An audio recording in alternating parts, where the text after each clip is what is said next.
तो hello guys, I am pi back. तो आज हम बात करेंगे मैशल के एपिसोड 6 के बारे में। तो लेट्स बिगिन।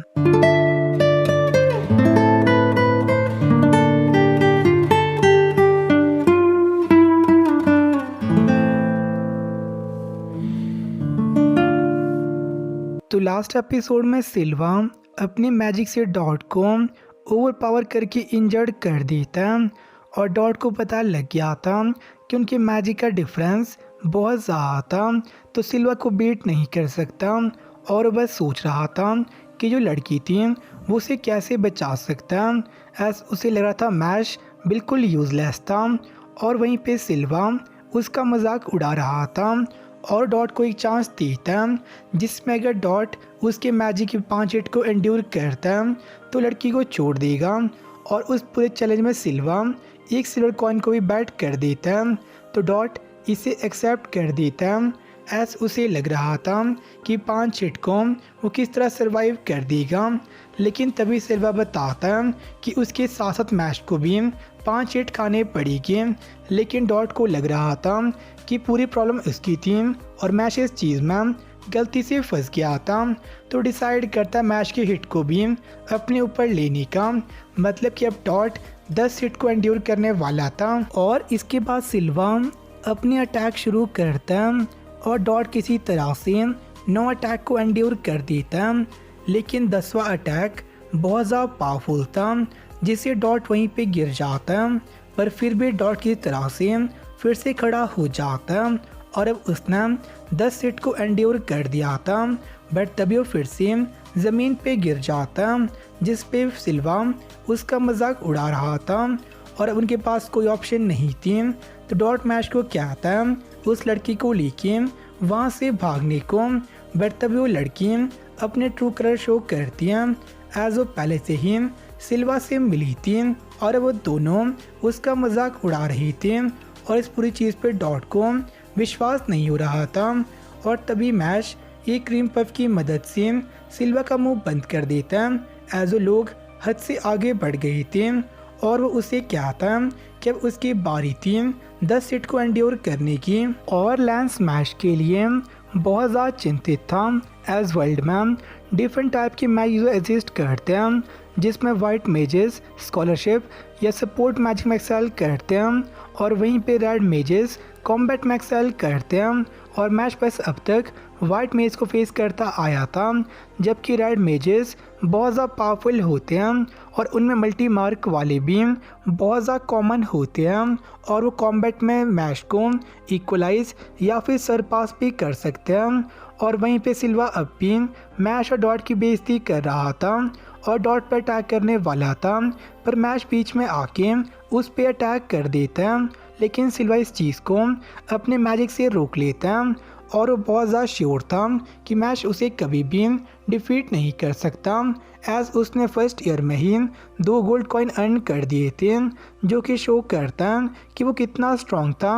और सिल्वा मैश पे बहुत सी अटैक करके उसे ओवर पावर कर रहा था, बट तभी मैश बीच में एक अटैक को रोक लेता जिसके बाद से वो उसके हर अटैक को इवेड या फिर डिस्ट्रॉय कर रहा था और वो सिल्वा को एक पंच मारता जिससे बहुत दूर गिर जाता और सा खून में निकल जाता और सिल्वा को इस चीज़ पे विश्वास नहीं हो रहा था।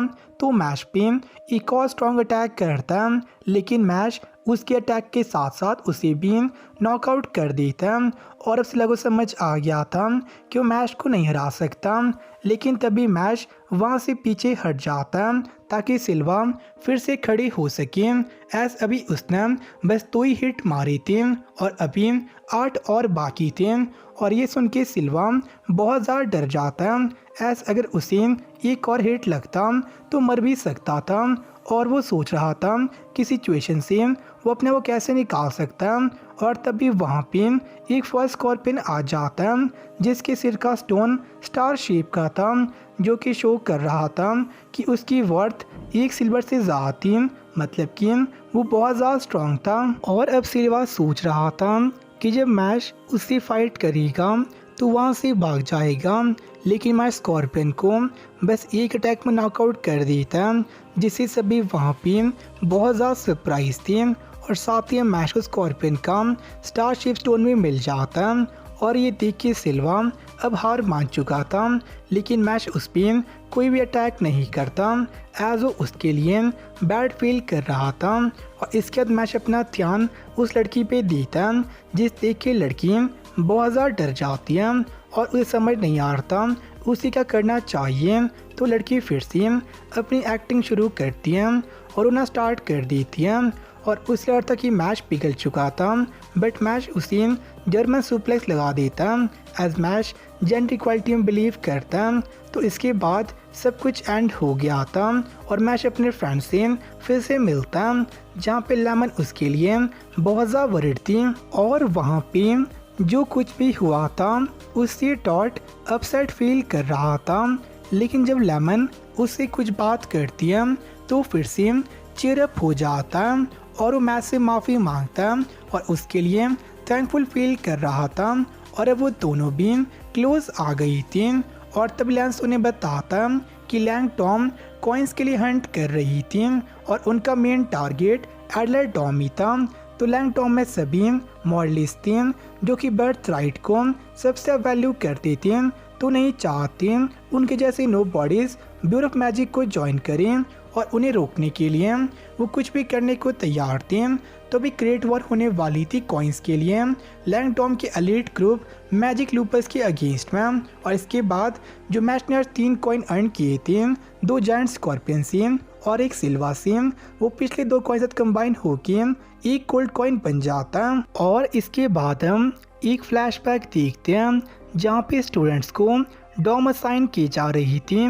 तो एक यूनिकॉर्न सबके थॉट्स और आइडियाज़ को रीड करके उन्हें डॉम असाइन कर रहा था और वो आज तक किसी को भी मिसजज नहीं किया था। लेकिन तभी वहाँ पे मैच आता जिसके दिमाग में बस क्रीम पफ चल रहा था और इस यूनिकॉर्न भी कंफ्यूज हो जाता। तो एक अजीब से एक्सप्रेशन देके उसे एडलर डॉम में ही असाइन कर देता और प्रेजेंट टाइम में लैंस उन्हें मैजिक लूपस के बारे में बता रहा था जो कि लैंग टॉम का एक एलीट ग्रुप था और उसमें 7 डिस्टिंग्विश्ड स्टूडेंट्स थे जो एक कॉइन्स को टारगेट कर रहे हैं। तो वो मैच को वार्न करता है लैंग डॉम से दूर रहने के लिए और अपने डॉमेट के साथ में ज़ावत गुजारने के लिए। तो इसके लिए मैच एग्री कर लेता है, लेकिन नेक्स्ट दिन वो स्कूल में कहीं खो जाता है। और इसके बाद हम मैजिक लूपस और उनके लीडर एबल को देखते हैं जो सिल्वा भी बहुत ज़्यादा गुस्सा था एज वो उससे कुछ भी एक्सपेक्ट नहीं कर रहा था, बट फिर भी सिल्वा हार गया था और ऊपर से उसने एक कॉइन को भी लॉस्ट कर दिया था। और जो मैजिक लूपस था वो कॉइन्स को इकट्ठा कर रहा था ताकि वर्ल्ड को इम्प्यूरिटी से फ्री करा सके। और इसके बाद एबल सिल्वा को वर्थलेस कह के एक पपेट में टर्न कर देता और हम वहाँ पे बहुत सी पपेट को देखते हैं। तो एक बात क्लियर थी कि एबल ये पहले भी कर चुका था और एबल प्लान कर रहा था डिवाइन विजनरी बन के जो उसके आइडल्स थे उन्हें प्रमोट या फिर इम्प्लाई करने का। और वो एक टॉल को मदर कह के उससे बातें कर रहा था और तभी बुला बट का मैच उनके रूम में आ जाता है उनके डोर को हाथ में लेके। और सबसे पहले वो यही चीज़ पॉइंट करता है कि एबल एक डॉल से बात कर रहा था और यहीं पे एपिसोड भी एंड हो जाता है। तो आज तो काफ़ी सही था एज हम एक और मेन कैरेक्टर को देखते हैं जो जेंडर इक्वालिटी में बिलीव करता है और साथ ही में जो प्रोसेस था डॉम असाइन करने का। तो हॉगवर्ट्स में एक बोलती टोपी थी और वहीं पे यहाँ पे एक बोलता यूनिकॉर्न था और साथ ही हम देखते हैं मैजिक लूपस को। तो लैंस उसे वार्न करता है उनसे दूर रहने के लिए, लेकिन नेक्स्ट दिन मैच वहाँ पे पहुँच जाता है और ऊपर से वो एक ऑब्वियस चीज़ को पॉइंट करता है जिस पे एबल ऑब्वियसली बहुत ज़्यादा गुस्सा था। तो देखते हैं नेक्स्ट में क्या होता है। तो आपसे हम उसी में मिलते हैं, तब ले बाय सरा। फील करो खुद को उड़ने लगा मैं आसमान में।